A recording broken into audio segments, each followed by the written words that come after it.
Olá pessoal, na videoaula de hoje nós vamos ver as principais famílias de gimnospermas. Vocês podem ver, meu nome é Luiz. Eu vou tentar passar aqui as principais características, focando também na parte da evolução dessas plantas. Aqui é um pequeno aviso, uma nota na verdade, sobre os direitos aí dos textos e das fotos. Depois vocês podem ler e entender do que se trata isso.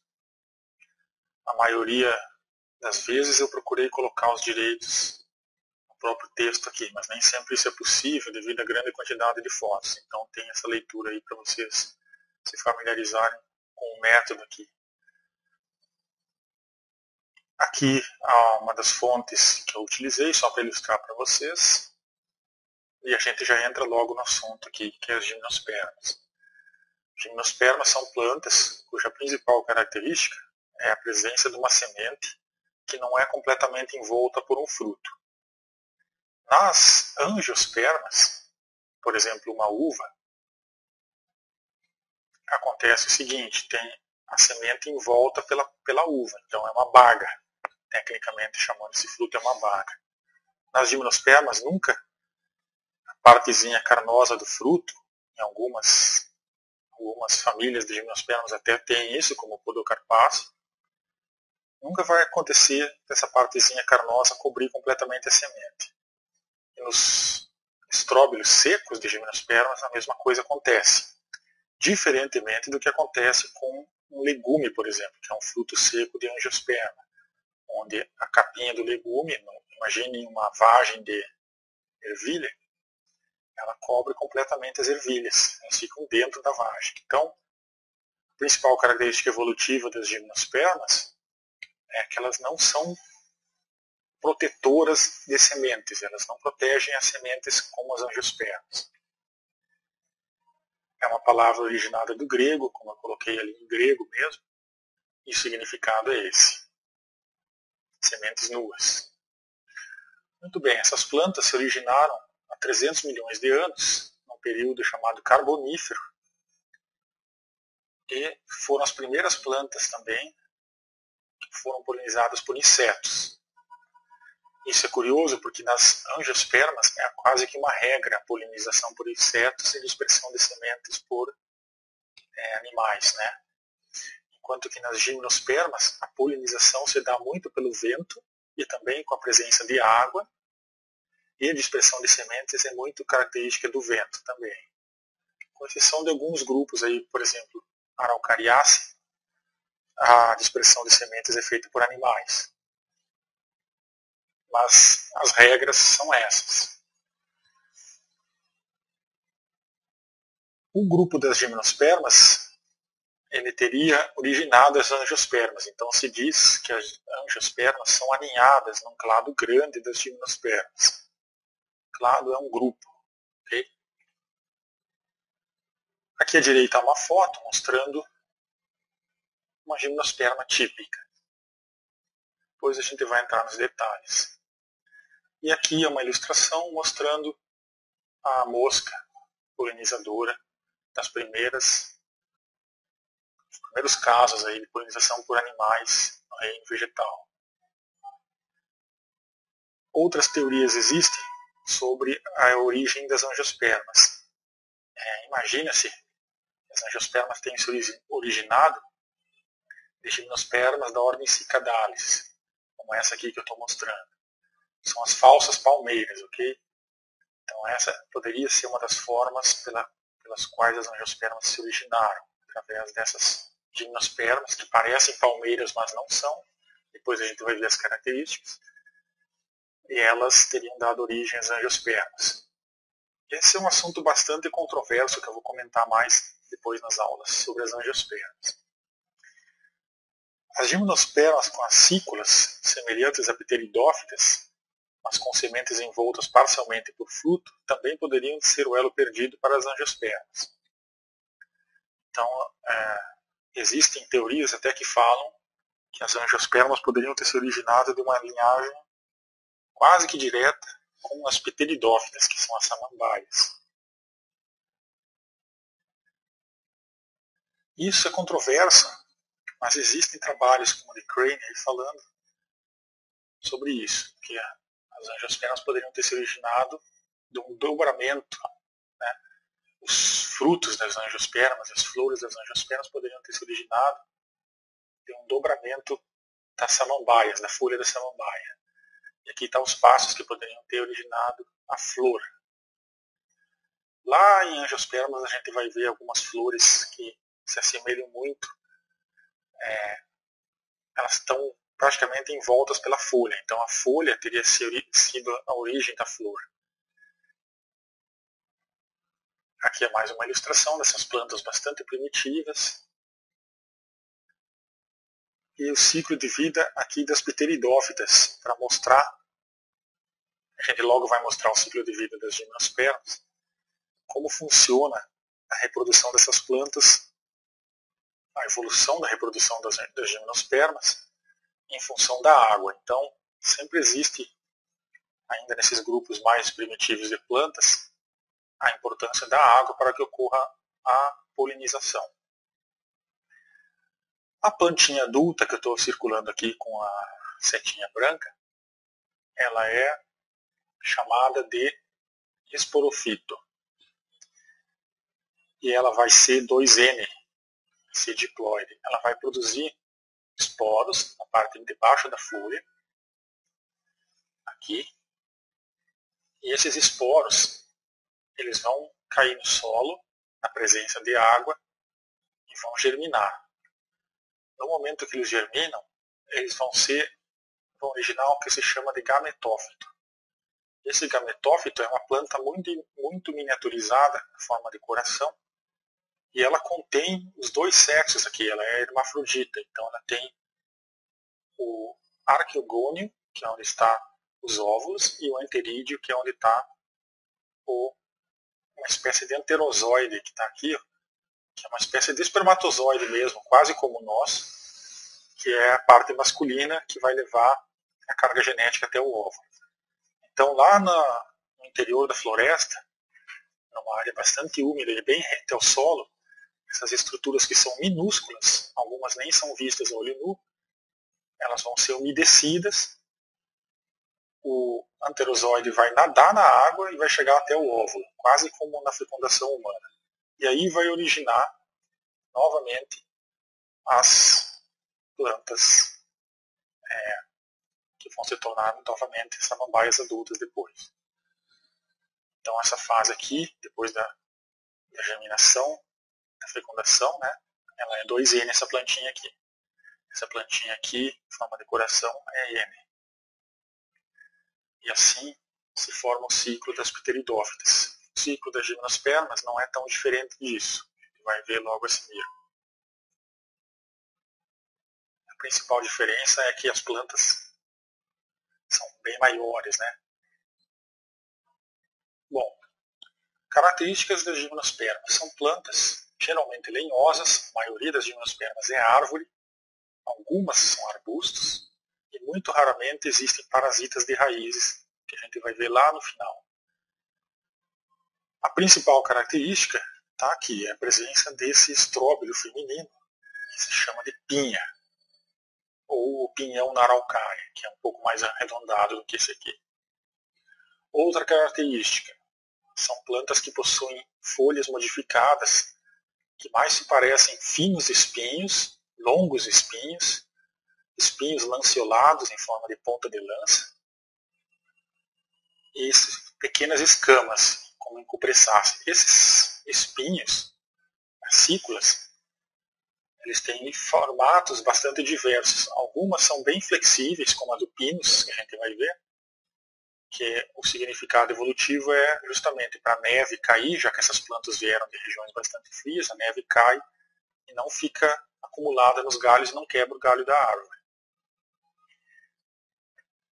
As cupressáceas e podocarpáceas têm a cícula triangular, se a gente cortar ela e olhar numa seção. Outras são planas, como em ágates. Aqui é novamente a característica do esperma flagelado, que eu já comentei. E algumas outras possuem esperma não flagelado, como Gnetophytes. A reprodução dessas plantas é bastante lenta, então a formação do estróbilo masculino, onde vai ser produzido o pólen, e do estróbilo feminino, onde vai ser produzido o óvulo, pode demorar até 3 anos em araucária, por exemplo. Em algumas outras espécies é mais rápido, pode demorar 1 ano. Isso também foi utilizado para dividir os grupos dessas plantas. Isso é um reflexo, provavelmente, do clima passado e também do fato de que essas plantas, muitas delas, sobrevivem em regiões secas e frias. Então, o metabolismo dessas plantas é bastante retardado pelo frio. Seria uma das explicações para a planta demorar tanto para se reproduzir. Como eu já falei, são plantas que suportam condições bastante adversas do clima. Por exemplo, frio, salinidade, aqui em cima à direita pântanos e desertos hostis. São consideradas os sobreviventes do reino vegetal. Vocês imaginam, as plantas estão aí, as gimnospermas, desde antes dos dinossauros mais clássicos, aí, os dinossauros que a gente conhece em filme, como tiranossauro, essas coisas. Se a planta chegou até aqui hoje, é porque ela é muito resistente. A classificação delas tem um significado evolutivo também interessante. Quanto mais primitivo o táxon, maior a dependência da água e do vento em sua polinização. E as divisões principais dessas plantas são cicadofita, ginkgofita e gnetofita. As coníferofitas, que foi a primeira que está aqui, eu acabei não mencionando, são os pinheiros.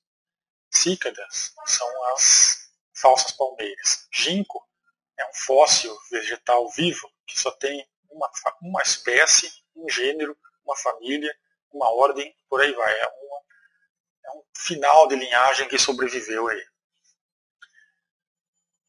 Existe na China porque era uma planta usada em arborização urbana, senão já estaria extinto também. Gnetofita mais embaixo são as plantas mais esquisitas que vocês vão encontrar em gimnospermas. Por exemplo, a efedra parece mais um capim, e essa existe no sul do Brasil, a gente vai ver depois.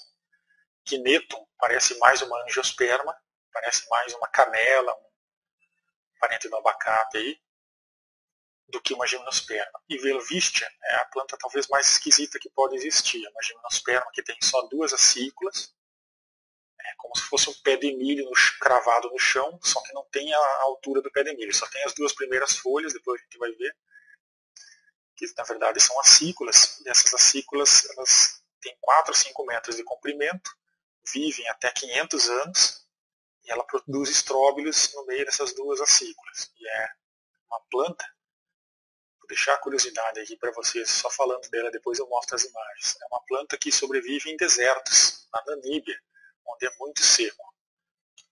E podem durar até 2.000 anos essas plantas. São plantas esquisitíssimas e tem toda uma ecologia aí que a gente vai ver mais adiante.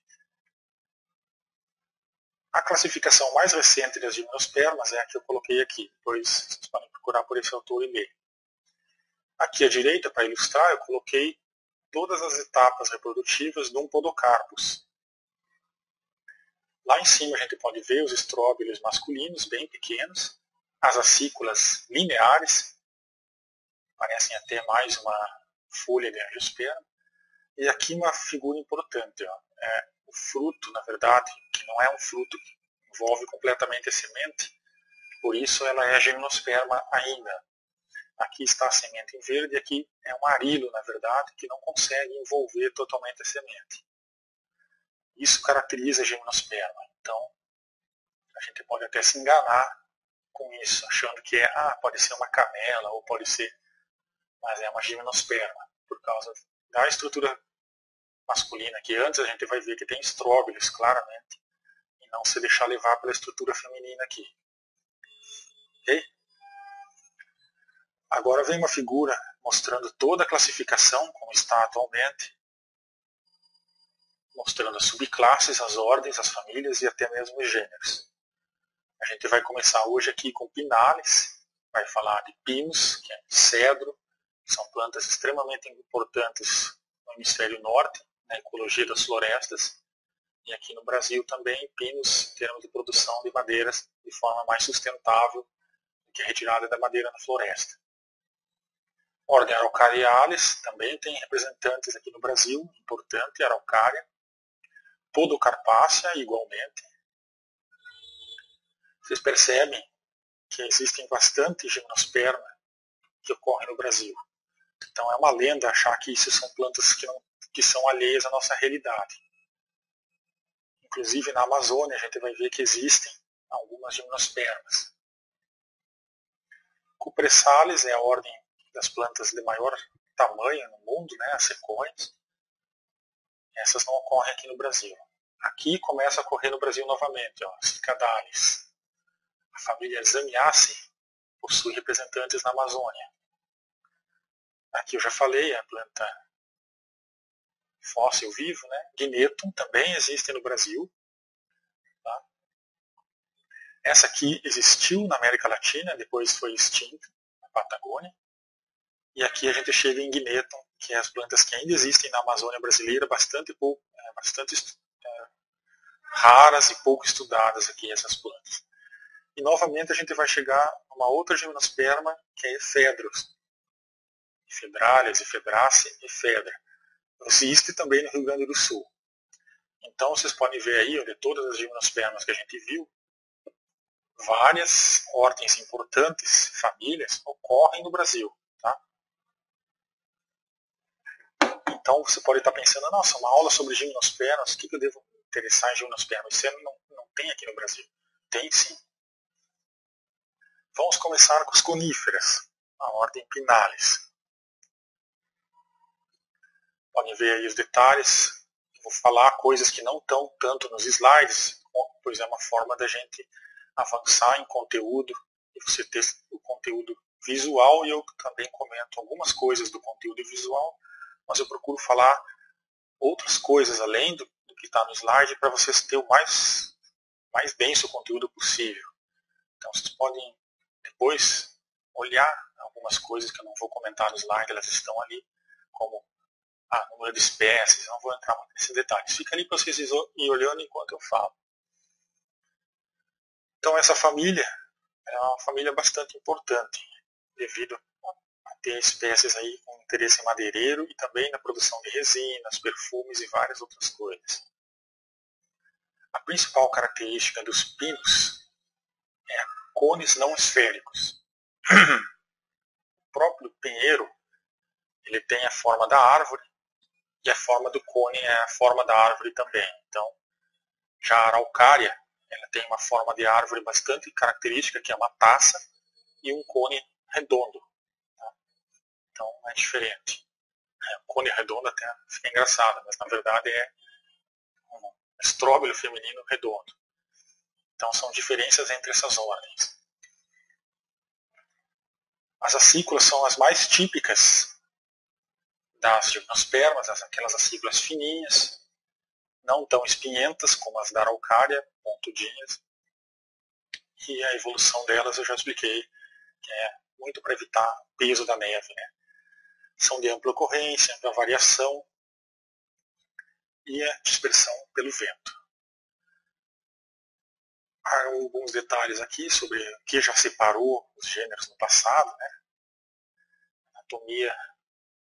Hoje em dia as classificações são muito mais baseadas em genética. Então esse é o cone típico, que é a principal característica de uma gimnosperma e também de uma pinácea. Vocês podem ver que tem dois, um verde ainda e um maduro. É interessante notar aqui que isso aqui seria uma espécie, fazendo sempre uma analogia com as angiospermas, seria uma espécie de inflorescência. Okay? Aqui uma inflorescência fechada, aqui aberta. E essas escamas aqui se chamam escamas ovulíferas. Aqui é que vai estar dentro o óvulo e a semente. Seria o análogo da sépala das angiospermas. Só que são muito modificadas, muito mais duras. E essas pontas aqui, elas também, se você não tiver cuidado, você pode até se cortar com isso. Tá? Então, são plantas aí cuja proteção que existe na semente é mínima. As sementes estão praticamente soltas ali dentro. E quando o cone abre, com a presença de muito calor, às vezes até incêndio florestal, que faz os cones abrirem. Aí as sementes saem e são dispersas pelo vento. Agora vem uma parte interessante, é o ciclo de vida dessas plantas. Vamos começar aqui com uma planta adulta, um esporófito. Ela é monóica, ou seja, ela produz cones femininos e cones masculinos na mesma planta, às vezes no mesmo galho. Pode ocorrer de produzir em plantas diferentes. Aqui está um corte, a gente vê como é a estrutura por dentro, né? O cone masculino ele contém sacos polínicos e grãos de pólen. Na planta pode estar separado espacialmente e no tempo a produção de pólen, ou seja, quando uma planta produz pólen, os cones femininos estão ainda fechados. Isso faz com que o pólen saia dessa planta e vá para uma outra planta. E o contrário acontece aqui. Quando o cone feminino de uma planta está aberto, receptivo ao pólen, os grãos de pólen da mesma planta há muito tempo já saíram. O que acontece é que o grãozinho de pólen vai sair, vai ir pelo ar até chegar no cone feminino aberto de uma outra planta, onde ele vai entrar pela abertura e vai chegar até o óvulo, através de um tubo polínico. Então, vai fecundar o óvulo e vai originar as sementes. As sementes estão dentro aqui, ó, do cone, e elas são aladas. São duas sementes em pinácea. Se você olhar de cima para baixo o cone aqui, você vai ver isso aqui. Ó. Se você abrir um pouco, você vai ver as duas sementes sempre mais juntas ao eixo aqui, ó, uma forma ainda de proteger a semente. Se você olhar o cone de baixo para cima, você não vai ver a semente, vai ver só a escama. Essa partezinha aqui tem a ver com o crescimento do cone, é o umbo, que é uma parte pontudinha que pode até te cortar se você não tiver cuidado. A semente também vai sair pelo vento, voando. A nemocoria, no caso, vai cair numa área aberta, geralmente uma clareira, na floresta, já que essas plantas são muito pioneiras, né, em termos de classificação aí. E vai germinar, e vai originar novamente uma planta 2N, né, diploide, contendo aí toda a carga genética. Aqui são as fases haploides, né, o grão de pólen e o óvulo. Muito bem. Vamos seguir então com alguns detalhes importantes. Por exemplo, a parte masculina da planta, os cones masculinos, eles costumam ficar mais abaixo. Tá? Isso é para evitar que um cone masculino aqui em cima abra fora da época e libere o pólen num cone feminino aqui embaixo. E aqui está o detalhe de como são os sacos polínicos. Tá? Nas gimnospermas, eles estão dentro do cone. Nas angiospermas, eles estão nos filetes das anteras das flores, bem diferente. Aquelas partezinhas bem fininhas, delicadas da flor, que depois tem os grãos de pólen na ponta, é onde eles vão estar. Então é muito diferente a anatomia das angiospermas quando comparada com a das gimnospermas. Mais detalhes daquela figura anterior. Portanto, a definição do que é uma escama ovulífera é uma flor muito reduzida a uma escama e que faria o papel dos frutos. Tá? Se a gente pensasse comparativo com a angiosperma, isso tudo aqui seria o fruto. Tá? Só que é uma gimnosperma. Então, não existe aqui como um pêssego uma parte envolvendo a semente. A semente está livre aqui, ó, nua. Aqui é uma versão de um corte mostrando a escama ovulífera e a bráctea. Ó. Esse nome nos leva a lembrar das flores angiospermas. O óvulo, tegumento, várias partes aí da estrutura feminina do cone.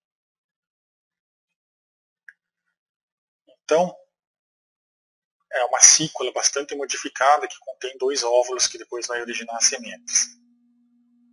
Interessante nessa foto aqui que tem algumas larvas, ó.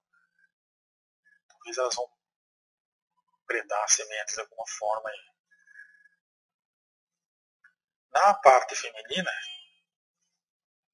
as acículas protegem as flores lá em cima, né, os estróbilos femininos, na verdade. E, como eu falei, elas estão em cima da árvore, geralmente, em outra posição. Então, isso é interessante para quem vai coletar sementes, né?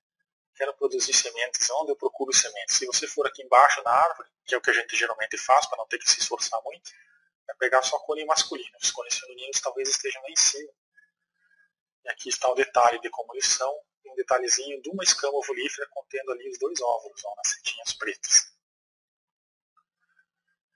Bom, agora entramos em detalhes das plantas realmente, dos gêneros, das espécies aqui que tem a família Pinaceae. São plantas utilizadas em paisagismo, produção de madeira e produção de substâncias químicas, como breu, terebintina, resina. Aqui está as subfamílias, né? E aí algumas características que diferem elas de outras. Alguns gêneros importantes. E aí a gente vai entrar em detalhes. Só para encerrar o assunto da escama ovulífera, tem detalhe da semente aqui que eu esqueci de comentar, que é importante. A semente, que é essa parte aqui, ó, ela está segura por 2 unhas. Então elas evitam que a semente, a princípio, caia. Ela vai voar junto com essa asa até chegar ao seu destino. Na subfamília Pinoide, os cones são produzidos a cada 2 ou 3 anos e existe a presença do umbo aqui, ó, que é aquela pontinha que eu falei que você pode até se cortar. Se você quer aprender bem o que é um umbo, é só você pegar a pinha e forçar um pouquinho, você vai sentir aí o umbo machucando. Ali, ó, há um detalhe bastante claro mostrando como fica o umbo, um cone ainda verde. As sementes não tem resina, né? E existe esse par de unhas segurando a semente, características aí de Pinaceae. Para chegar nas subfamílias, a gente vai entrar já na subfamília agora do cedro, que é a Bitoide. Elas são plantas que produzem cones anuais, não tem o umbo, importante vocês perceberem isso. E quando você olha a semente debaixo do cone, por baixo, você consegue ver um pouco da semente, o que não acontece com pinos. Essa planta é bastante famosa, os cedros, pela sua presença na bandeira do Líbano. E muitas outras coisas, né? A gente já vai entrar em detalhes da história, um pouco das plantas também. Origem do cedro, como a própria bandeira mostra, é meio oeste, né, o Mediterrâneo. Mas pode chegar até os Himalaias. A casca é bem demarcada, é uma planta de grande porte, chega até 40 metros. E os canais resiníferos que existem na planta já foi usado como repelente natural de mariposas e aromatizador. Então, na Ilíada, que é uma obra grega, já foi mencionado aí o uso das plantas gimnospermas em várias coisas, né, várias utilidades. Né. As ceras, que protegem as acículas da dessecação, são características de plantas montanhosas, né, que vivem em montanhas secas, então, para evitar o dessecamento. Então, são plantas resistentes que vivem em regiões áridas, que também contraria nosso senso comum de gimnospermas. Veja só uma pessoa de camiseta vermelha e calça ocre e o tamanho do cedro Líbano. As acículas são as acículas mais grossas que a do pinus, né? Vocês podem ver, também voltadas para cima. Em pinos é comum as acículas ficarem pendentes para evitar o acúmulo da neve. se imagina que no Líbano neve menos do que nos Estados Unidos, talvez por isso. Os estróbilos masculinos são tortuosos, né? Bem maiores do que um estróbilo. Maiores eu não posso afirmar, mas bem diferente em forma do estróbilo de pinos. Já o estróbilo feminino é mais ovalado do que cônico em relação ao do pinus. E não parece até um meio termo entre o pinus e a araucária, né? A araucária, o estróbilo é redondo e aqui é alongado. A madeira foi quase toda utilizada durante o Império Romano, que acabou com a metade da madeira que havia na Europa, a ponto do imperador Adriano, no século I, plantar 50 milhões de mudas por ano de cedros para ter cedro para usar na sua máquina de guerra. Então, foi a primeira planta cultivada em silvicultura, foi os cedros do Líbano. Okay?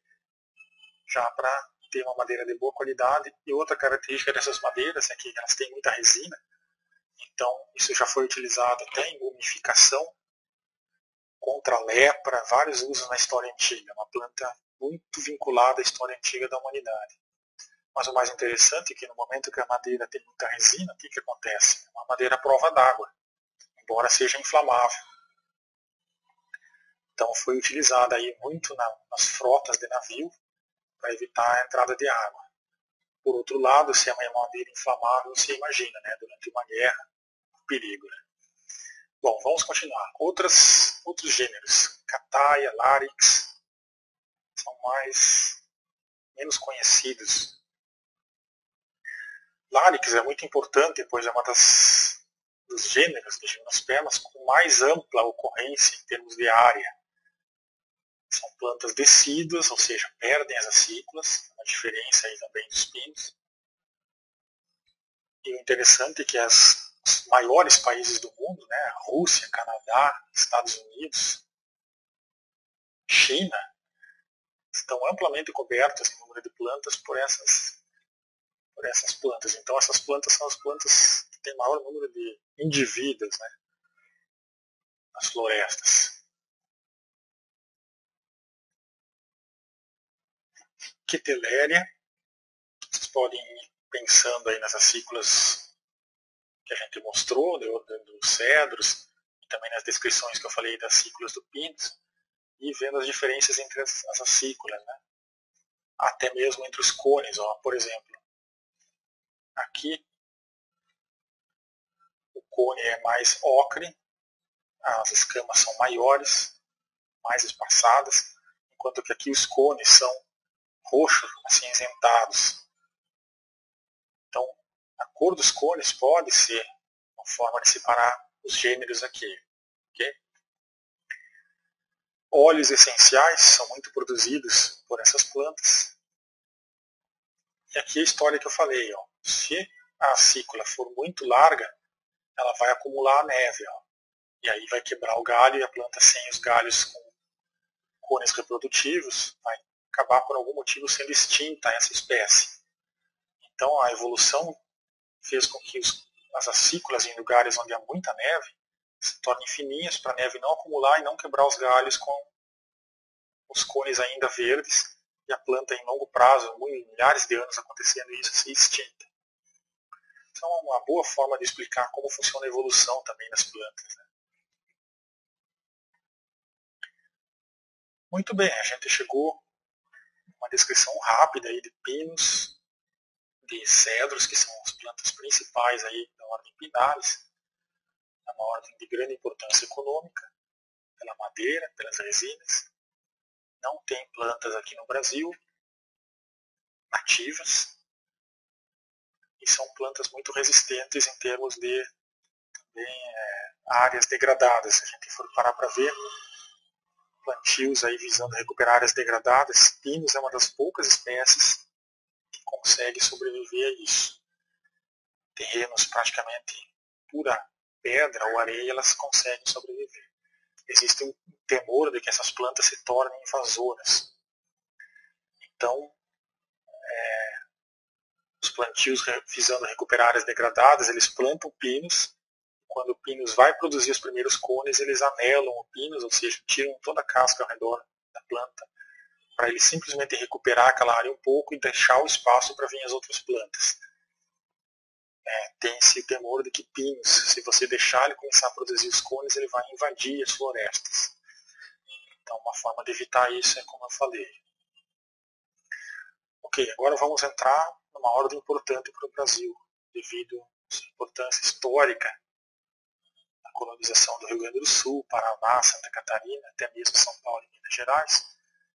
São as plantas que produzem as melhores formas de tronco, né, para usar em serraria, e devido a isso foram bastante prejudicadas aí ao longo da colonização no Brasil, até o ponto de se tornar plantas ameaçadas de extinção.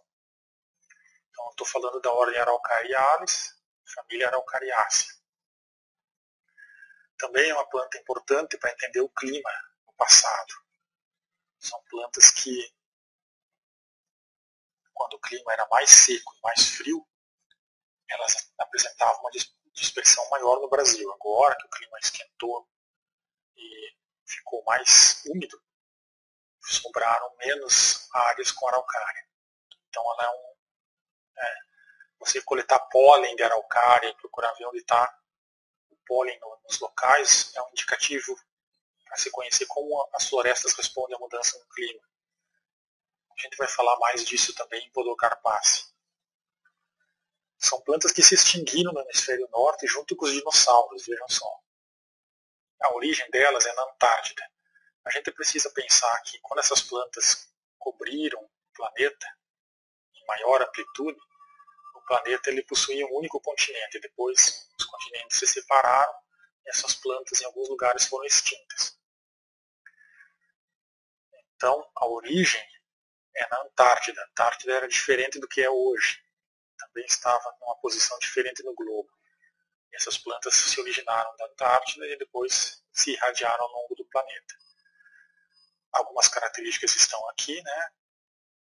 Não vou entrar em detalhes aqui. Só que as acículas são diferentes dos pinos, são menores, mais no formato da ponta de uma lança. O pinus, como a gente viu naquelas figurinhas, tinha 2 sementes por escama ovolífera. A araucária tem só uma. Já é uma outra diferença. Algumas pinhas de araucária, a maioria é redonda, que podem chegar até 6 kg. Então aí já tem uma diferença enorme. Eu imagino que não seja difícil para uma pessoa qualquer diferenciar uma araucária de um pinheiro. Mas se a gente precisar entrar em detalhes, a gente vai falar aqui, por exemplo. O tamanho e o peso das pinhas é bem maior do que dos pinheiros. Tá? Uma pinha de pinheiro cabe na mão, uma pinha de araucária você vai precisar de 2 mãos para pegar ela, dependendo do tamanho. O tamanho de uma bola de basquete, algumas. Bom, aqui está um detalhe de como são os estróbilos masculinos da araucária. Eles são bastante alongados, bastante diferentes do pinheiro, as acículas bastante diferentes, a forma da árvore totalmente diferente. Elas são simples, as acículas, alternas, espiraladas, lineares a lanceoladas. Agora eu vou entrar realmente em como é a descrição. Né? Coriáceas. A ponta da acícula ela é um espinho, você vai se machucar muito se você tentar agarrar esse galho e puxar ele aqui. Tenta agarrar e puxar aqui, se você encontrar você vai ver o que acontece. Totalmente diferente de um pinus que você não vai se machucar. Aqui as dimensões. Os estróbilos masculinos são chamados de amentos. Isso vem da amentílio, que é uma palavra de origem latina que significa língua. Então existem muitas inflorescências também em angiospermas que a gente chama de amentílio. São forma de língua. As escamas que protegem os sacos de pólen, com escamas, né? Os estróbilos são quase sempre esféricos. Por que tem um papagaio aqui? Porque ele é um importante organismo, né? Um animal relacionado aí com a araucária. Algumas aves atuam como predadores de sementes e outras aves atuam como dispersores de sementes. E alguns animais pegam as pinhas não aqui a masculina, mas a feminina, que eu já vou mostrar aqui, elas comem. Alguns pequenos mamíferos, eles até aves enterram para depois pegar, e aí tem a sua reservinha lá de pinhão. Aí, esquecendo, ela germina. O animal esquece, ela acaba germinando devido ao esquecimento. E também é uma diferença de Pinus. Pinus ele é completamente dependente do vento. Aqui a gente já entra com a dependência de animais.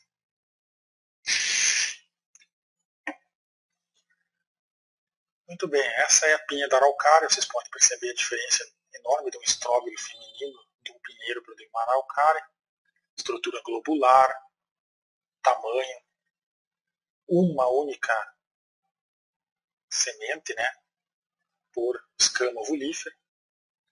Muito diferente. Só comentar um pouco sobre a importância da araucária no Brasil. É uma planta extremamente útil, tanto para alimentação, como para começar florestas, né? A floresta ela começa sempre no sul do Brasil.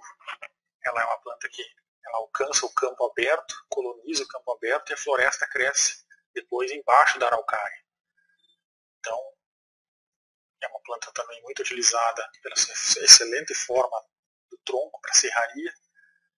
O serrador ele corta a ponta da araucária e utiliza praticamente todo o tronco para serraria. Então, ela foi uma planta que sofreu muito devido à sua perfeição.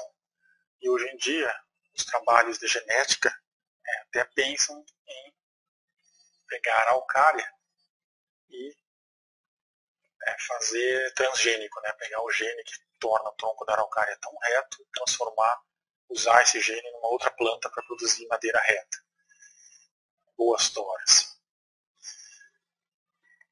Araucária Hansteini, na Nova Guiné, onde também essas plantas ocorrem, esse gênero ocorre, pode chegar a 90 metros de altura. Então agora a gente entra nas curiosidades para vocês até relaxarem um pouco aí.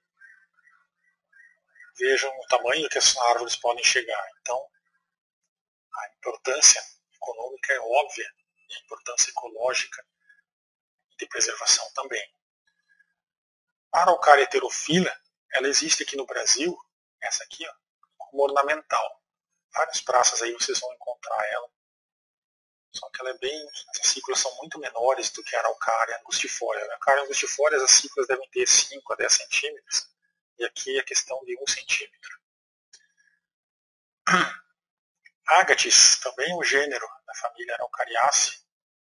E as cículas são bem diferentes, vejam aqui. Mais se parecem folhas. Aqui vocês podem ler depois, tem umas curiosidades sobre os gigantescos agates que existiam na Nova Zelândia. Aqui outras araucárias que ocorrem na América Latina. A araucária araucana ocorre no Chile. E seu nome deriva dos araucanos, que era uma tribo de índio que comiam as pinhas.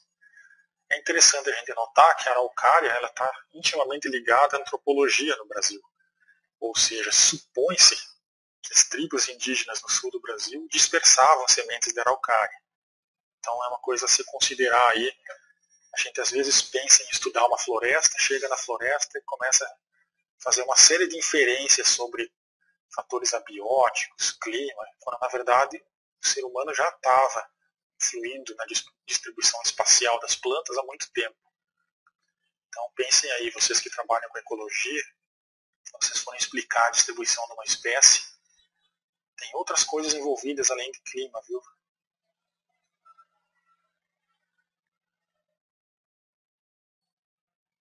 Só uma coisa, aqui tem uma paisagem da época dos dinossauros mostrando como era o Chile. Vamos entrar na araucária angustifolia, então. As cículas lanceoladas, pungentes, aí tamanho. Os estróbilos masculinos, suas dimensões, são solitários ou aos pares nos brotos terminais das plantas. Os cones femininos globosos. E aqui o período de maturação longo, ó, quase 2 anos. Aí o estróbilo masculino do araucária e o estróbilo feminino. Um lugar interessante para quem quer conhecer toda essa ecologia das araucárias e do passado, na época dos dinossauros no Brasil, eu recomendo que saia de Porto Alegre e vá em direção a Santa Maria. Tem uma chamada Paleorrota, onde vocês vão encontrar desde florestas que se transformaram em pedra, como em Mata, no Rio Grande do Sul, existe uma floresta inteira da época dos dinossauros que hoje só estão os fósseis lá. Fósseis de dinossauro têm sido descobertos muito nessa rota também. E é importante você conhecer, se você for gaúcho, ou quiser conhecer a Serra Gaúcha, dá uma esticadinha e vá na Paleorrota, você vai em alguns museus, em Santa Maria, por exemplo, Porto Alegre, Santa Cruz, você vai encontrar várias coisas interessantes sobre o passado dessa região e como eram as florestas de araucária, e toda essa história vai ser mais bem conhecida. E é até interessante a gente divulgar isso, que não sei se as pessoas no Brasil conhecem, que existe uma área no Rio Grande do Sul, que é aqui, ó, é bem na região central do Rio Grande do Sul, ela fica entre um planalto e uma planície, então a erosão, depois de muito tempo, descobriu vários fósseis, várias coisas muito interessantes aqui, para a gente ver em termos de paleontologia. Quem quiser estudar também essas coisas, eu recomendo que vá a Porto Alegre, ou trabalhe com José Milton Cardoso Marchiori em Santa Maria. Trabalha muito com essa parte do passado das nossas florestas. Continuando. Volêmia, outro gênero aqui, que são algumas plantas mais raras dessa ordem Araucarialis. Existem Taxus Lazarus, que são chamados em sistemática, que são plantas que se imaginava que estavam extintas e depois foram redescobertas. Volêmia nobilis é um caso. Foi redescoberta apenas há 20 anos. Vejam só essa planta, tem um estróbilo masculino, aparentemente, na ponta do ramo e as acículas planas. Ó. Então veja como o tipo de acícula e onde se localiza o estróbilo também deixa bem claro qual é alguns gêneros aí da família e da ordem, né, no caso Araucarialis. Algumas plantas têm uma história interessante aqui, depois vocês podem ler sobre o estado de conservação, que algumas estão extremamente prejudicadas. Né? E aqui alguns detalhes dessa volêmia. Aqui também tem uma informação legal, que é a importância que tem você utilizar as plantas do seu país na arborização urbana e também em parques. Pois muitas vezes, como no caso de ginkgo e de volêmia, as plantas foram extintas na natureza e sobreviveram apenas na arborização urbana. Vejam a importância disso. Pronto, terminamos Araucarialis. Agora vamos entrar em Podocarpalis. Pinales araucarialis são muito diferentes de todo o resto das gimnospermas. Vamos ver o Podocarpalis, quais são as principais características, gêneros e alguns detalhes da ocorrência de algumas plantas no Brasil. A família Podocarpácea possui de 2 até 10 escamas ovulíferas, que se encontram fundidas depois no que vai se transformar na parte feminina num arilho. Tá? Então aqui já está completamente diferente. Esqueçam, pelo menos na parte feminina da planta, esqueçam pinhas, cones ou até pinhas globosas como a da araucária. O estróbilo feminino, o fruto, entre aspas, da Podocarpácea é isso aqui. Ó. É um arilo, quase como o caju. Imaginem o caju aqui. Ó. Aqui estaria a noz do caju e aqui estaria o arilho do caju. E aqui a semente. O óvulo que depois vai se tornar a semente. Completamente não. 90% nu. Existe uma pequena parte protegendo e uma parte grande livre. Então ainda é gimnosperma. E aqui o estróbilo masculino, mostrando o seu pequeno tamanho, as acículas diferentes de araucária, diferentes de pinos. Por quê? Em pinos, as As cículas são muito mais finas, em araucária elas são mais curtas e mais pontiagudas. Aqui é uma diferença. As cículas são lanceoladas, lineares na verdade, mais largas, mais delicadas. Aqui há outras podocarpáceas, para vocês verem o estróbilo, né, na ponta dessas acículas, do ramo na verdade, com essas acículas diferentes, da araucária, diferentes do pinus. E aqui, ó, vejam um estróbilo feminino, parece mais um fruto de angiosperma, né? Percebam essas diferenças. Aqui novamente um podocarpus, mostrando as características que eu já tinha mostrado aí, né? Sobre os arilos e os frutos, entre aspas sempre esses frutos. E vamos entrar nos detalhes, né? São plantas do hemisfério sul, também da flora antártica. Contém a única gimnosperma parasita, lembrem que eu falei no começo da apresentação, que é da Nova Caledônia, na Nova Zelândia. E é curioso, porque é uma gimnosperma podocarpácea que também parasita um outro podocarpus, que é esse aqui.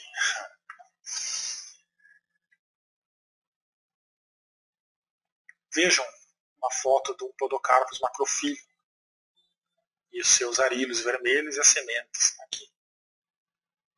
Não lembra tanto uma gimnosperma, parece mais um pé de canela ou uma angiosperma. Só que o que nos leva à gimnosperma são as definições, nunca esqueçam disso. Semente nua. Aqui está a curiosa planta que eu estava falando, que é o Parasitaxus usta.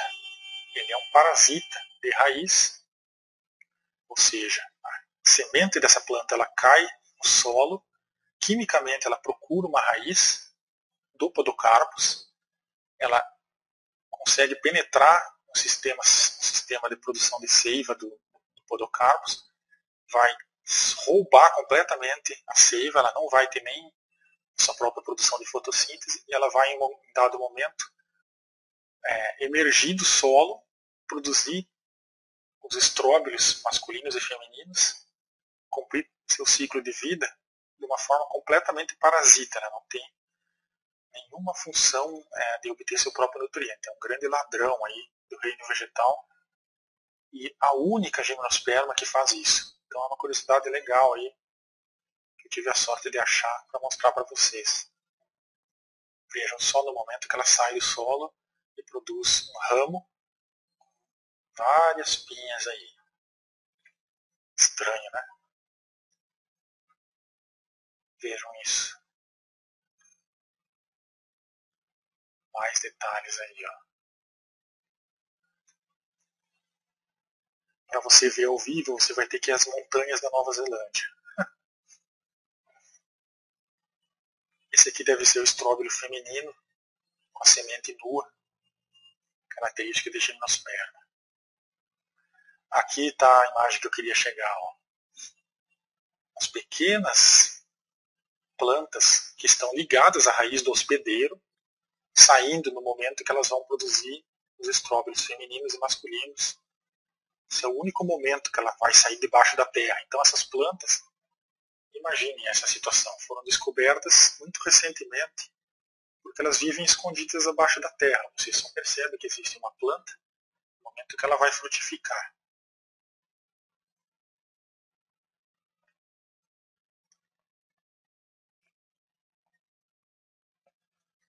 Aí, ó. As plantas mais difíceis de classificar no reino vegetal e que tem ainda a se descobrir são essas plantas. Você não conhece a planta porque ela vive completamente abaixo da terra. Balanoforácea, muitas plantas que são plantas com flores grandes, são parasitas de raízes, pois elas têm energia, agora falando de angiospermas, né, elas têm energia sobra, porque elas não precisam fazer a própria energia, elas parasitam, então elas têm dinheiro aí para fazer flores grandes. Amorphophallus titanum, a maior flor do mundo, está nessa categoria. Aqui estão os detalhes. Ó. Lá embaixo da terra, como a raiz do parasita agarra a raiz do parasitado, né, do hospedeiro. E aqui onde está no mapa a ilha isolada na Nova Caledônia, né, lá no continente australiano, onde são encontradas essas plantas. Sigam o link e vocês vão ver essas imagens. Aqui está o hospedeiro e ela pertinho, ó, produzindo os cones. E aqui uma imagem muito rara, os cones, né, femininos, provavelmente, com um arilo desengonçado aqui, dessas plantas. Mais imagens, depois vocês olhem aí, curtam. Mais imagens. Retrophyllum. Agora uma planta importante para o Brasil, Podocarpus seloi. Foi um indicador do clima passado essa planta. Existe uma série de pesquisadores trabalhando com o clima passado para tentar entender as mudanças climáticas, quais seriam as consequências do ambiente mais seco, pelo menos em algumas regiões do Brasil. Então, Podocarpus seloi no passado ocupava áreas maiores do que atualmente. Então, por que é importante estudar isso? Para você saber quais são as áreas prioritárias, os refúgios que se fala tanto, refúgios ecológicos, para você preservar as plantas caso aconteça uma mudança no clima. Por exemplo, já foi encontrado Podocarpus na Serra dos Cavalos, em Pernambuco. Então, aonde eu faço uma unidade de conservação que preserve Podocarpus no Nordeste? Na Serra dos Cavalos. São plantas que foram originadas em regiões montanhosas, com solos silicosos, baixa temperatura e umidade ambiental elevada. Aqui essas setas indicam quais são as rotas evolutivas do passado que essas plantas percorreram para chegar onde elas chegaram hoje. Okay? E aqui nessa figura existe a ocorrência dessas plantas em nível mundial.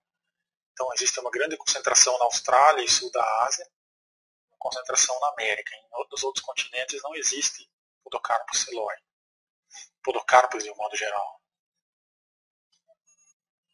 E aqui as regiões onde ocorrem as espécies, né? Fora do Brasil, preto e verde, e dentro do Brasil nas outras cores aqui.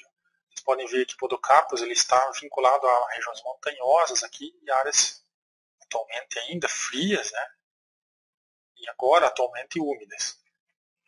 No clima passado, essas plantas tinham uma expansão muito maior, pois o clima que elas gostavam era frio, né? E o clima na última glaciação até hoje está esquentando, então elas foram encolhendo em termos de amplitude. Florestas de galeria em topo de morro se encontra no Brasil, na região central, por incrível que pareça, gimnospermas. Tá? Tenham em mente isso. Aqui tem alguns detalhes mais técnicos, eu vou deixar isso aqui para vocês lerem, tá? Sobre todas as teorias sobre como era o clima no passado, como que o Podocarpus cresceu populacionalmente, depois diminuiu. Vou mostrar mais as figuras aqui que eu acho mais interessante. Né? E aqui também existem, mais aqui eu deixei as referências para vocês depois procurarem, Ledru. Tem umas leituras bastante interessantes aqui sobre a expansão da floresta de araucária, a retração da floresta de araucária conforme as mudanças climáticas. Deixar isso aqui mais a título de curiosidade, para vocês terem a curiosidade de ler sobre isso depois. E aqui uma questão interessante, né, que eu havia falado, onde existiam aldeias de índios e onde existia araucária. Então parece haver uma ligação sempre entre a presença de araucária e as aldeias. Será que os índios atuaram como dispersores? E talvez não tanto em função do clima, a araucária foi dispersa por populações humanas? São teorias controversas que vou deixar aí para vocês mais como uma pulga aí atrás da orelha. Tem desenhos bastante interessantes, né, de como seria o passado aqui, né, como seriam as aldeias e como seria até a paisagem 4, 5 mil anos atrás no interior de Santa Catarina. Você que é de Santa Catarina, imagine-se há 5 mil anos atrás, rodeado por araucárias e aldeias de índios. Uma paisagem fantástica, né? Aqui vem a figura que eu gostaria de mostrar nessa parte da apresentação. O que tem acontecido com a floresta de araucária, né? E também a floresta de araucária. Por que eu estou falando em araucária e não em podocarpus? Porque essas plantas estão muito ligadas. A floresta de araucária também é uma floresta com muito podocarpus. Os caminhos percorridos aqui, ó. Aqui existe o tempo no passado, no eixo X, por exemplo, 140 mil anos atrás. E quanto pólen existia, que é uma noção de quantas plantas também existiam, né, em regiões do Brasil. Então você pode ver com esses trabalhos de pólen as épocas em que as plantas em algum lugar atingiram níveis populacionais altos ou baixos. É assim que a gente interpreta essas figuras. E aqui, as áreas, né, onde haviam florestas com araucária no Brasil, as áreas de expansão, retração. Por exemplo, uma área de expansão aqui em azul. 3 mil anos atrás ocorreu uma expansão de Podocarpus lamberti. É assim que a gente lê essa figura. Surgiu de Santa Catarina e se expandiu até a Serra da Mantiqueira. Outra expansão ocorreu há 29 mil anos atrás, partindo aqui, chegando para cá. E várias expansões aí mais controversas aqui, onde tem menos dados. Tá? Plena era glacial, né? A gente está falando de muito tempo atrás. Detalhes aqui. Aqui é a figura que eu gostaria de mostrar. Aqui é o tempo atual, ó, no eixo X. E aqui é a porcentagem de cobertura no Brasil da floresta de araucária. Então, há 140 mil anos atrás, existia 2% de floresta de araucária no Brasil. E vejam como a floresta de araucária, indo agora para o presente, ela tem naturalmente diminuído. Isso aqui, com certeza, daqui, ó, acompanhe a seta branca. Para cá, pode ser clima. Aqui, talvez já tenha influência do homem nesses dados, né? Será que diminuiu a população da araucária por causa do homem? Será que aumentou? Até que ponto o homem interagiu aqui? Aqui mostra, possivelmente climática, a retração da população, né? Das populações, na verdade, de araucária. Então é uma floresta que está se tornando cada vez mais rara, de 140 mil até hoje, anos atrás. Em função, talvez, do clima global. Então a tendência da população das matas de araucária é diminuir. Então, naturalmente, mais importante ainda para a sua preservação. A distribuição atual de podocarpus, segundo alguns autores, como Oliveira Filho, vejam que é uma planta que ocorre em boas áreas do Brasil, né? Só aqui não.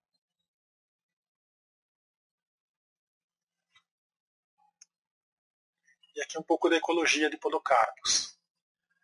Tem um pesquisador chamado Dárdano, que encontrou Podocarpus celoi no Agreste. Aqui, Serra do Caruaru, 30 quilômetros. Serra dos Cavalos. Como é a ecologia das plantas de Podocarpus? A produção dos cones masculinos ocorre de abril a junho. A frutificação, entre aspas, dos estróbilos femininos, pleno inverno. E a dispersão de sementes na chegada das chuvas, né?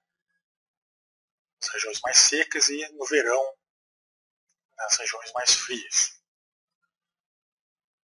E aqui uma plântula de Podocarpus. Vejam o arilo como fica escuro, a semente.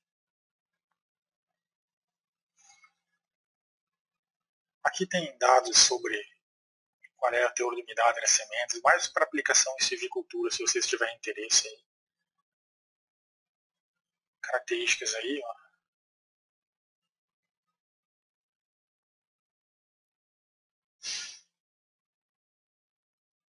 Isso aqui eu não sei até que ponto vale, se é raramente associado à floresta da araucária angustifolia. A minha impressão é que não.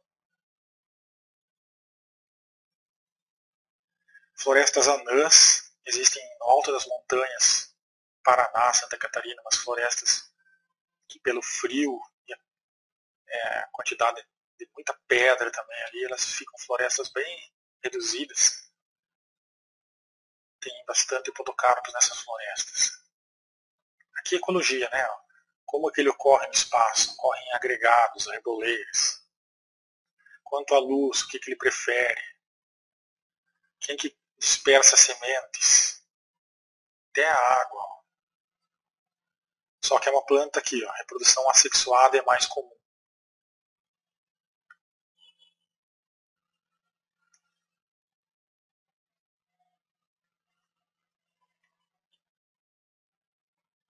Essa é uma foto interessante, mostra um podocarpus adulto.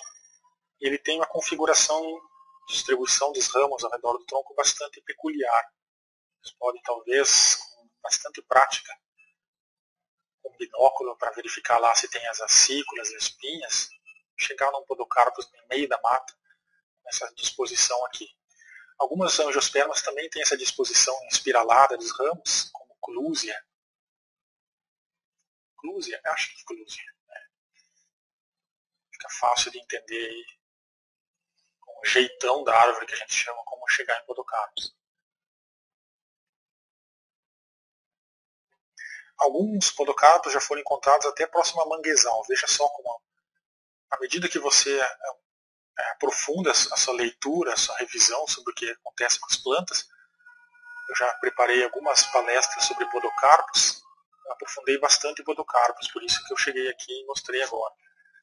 A gente acaba descobrindo que certas coisas que estão nos trabalhos, se a gente lê bastante, elas vão abrir muito, ou seja, você pode encontrar podocarpos na Serra dos Cavalos, no Nordeste, você pode encontrar perto de Manguezal. Então a gente tem uma noção talvez menor do que ocorre na natureza em termos de distribuição de plantas. Por exemplo, podocarpus é Paraná, Rio Grande do Sul e Santa Catarina. Não. Podocarpus pode ocorrer até mesmo em manguezais. Estaquia, né, tem sido utilizada muito na produção dessas plantas para fins comerciais e ela é utilizada em paisagismo. E aqui é onde vocês podem ler sobre podocarpus, que é de onde eu tirei as informações para essa apresentação de podocarpus. Mais coisas aqui, né? Aqui uma novidade, em 97, Forza sugeriu que existam 3 espécies a mais de podocarpus no cerrado brasileiro, que ainda não foram ainda suficientemente estudadas. E um podocarpus recentemente associado ao Brasil, que era desconhecido, podocarpus transiens. Retrophyllum é um outro gênero de podocarpácea que tem 2 espécies no Brasil, acreditem se quiser.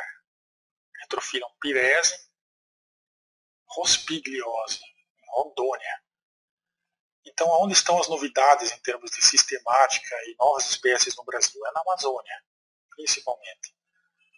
Se quiser descobrir espécie nova, um Retrophyllum, vá para regiões bastante isoladas. Percebam que as acículas são bastante diferentes, né, do que a gente estava vendo antes. São pinnadas, elas possuem uma distribuição quase como uma folha composta de angiosperma. Isso caracteriza um gênero Retrophyllum. Árvore perennifolia, ou seja, não perde folhas. Acícula simples, eu coloquei entre a interrogação aqui. A interpretação aqui é um pouco complicada, né? Por exemplo, eu considero uma folha composta. O que eu considero uma folha? Eu considero a folha aquela parte que destaca quando perde naturalmente a folha. Então, geralmente, quando perde uma folha composta, destaca aqui onde eu estou mostrando a seta, essa parte destacada, e tudo isso aqui cai inteiro da árvore. Então, isso aqui seria um pinna. folíolos, no caso das angiospermas, e aqui as pinas e as cículas, né? Pinadas. Agora, se perde durante o inverno, em vez de perder todo o conjunto, perde só as pequenas, as cículas aqui, aí eu consideraria como uma cícula simples. Se perde o conjunto inteiro, destaca facilmente, e existe uma evidência morfológica aqui, às vezes fica um sinalzinho aqui, que é justamente onde a planta está preparada evolutivamente para perder esse conjunto como um todo. Aí seria uma cícula composta, pinada. É uma questão de interpretação um pouco isso. Aqui existem fileiras de estômatos na superfície inferior com ou mais canais resiníferos. Vejam o tamanho dos estróbilos, são muito pequenos, tá? Levemente pedunculados. Esse é um gênero bastante raro, eu não deveria estar comentando tanto aqui. Na Bolívia, em 2007, se encontrou um Retrophyllum rospigliose, e aí nesse trabalho é onde ele foi descrito pela primeira vez. Percebam as minúsculas pinhas. Então, Retrophyllum é muito raro, é de distribuição na Amazônia, acreditem, é uma gimnosperma, tem as cículas bastante diferentes do que se esperaria para uma gimnosperma, e pinas também, né, nessas cículas, estróbilos minúsculos, e isso leva a Retrophyllum. Também ocorre na Nova Caledônia, na Nova Zelândia, novamente ocorrem essas plantas esquisitas. Sementes delas aí estão. Aí está a planta, né, seu ambiente, um ambiente de paisagismo aqui, numa praça provavelmente. E aí a possibilidade de você produzir mudinhas de Retrophyllum. No Peru foi descoberta um Retrophyllum masculino que se chama George Só. Isso aqui é mais curiosidade, vocês podem depois olhar. 40 metros de altura, uma árvore enorme, só que ele é uma espécie provavelmente dioica. Foi encontrado o indivíduo macho, mas nunca foi encontrada a parceira dele. Então essa planta foi descoberta recentemente em um único indivíduo, uma andorinha só, sem fazer verão, nessa região completamente isolada do Peru. Percebam só os mapas aqui onde foi encontrada a planta. E já foi encontrada numa situação de extrema raridade e perigo de extinção, né? Aqui está o mapa da América Latina, mostrando o Amazonas aqui, e aqui o Peru. Aí aqui vai aumentando no Peru, aonde foi encontrada a planta. Ó. Uma região bastante isolada, foi encontrada essa espécie raríssima, uma gimnosperma, chamada de George Só. Bom, eu vou parar por aqui nessa apresentação e depois a gente vai entrar na questão de taxácia. Ok? Grande abraço.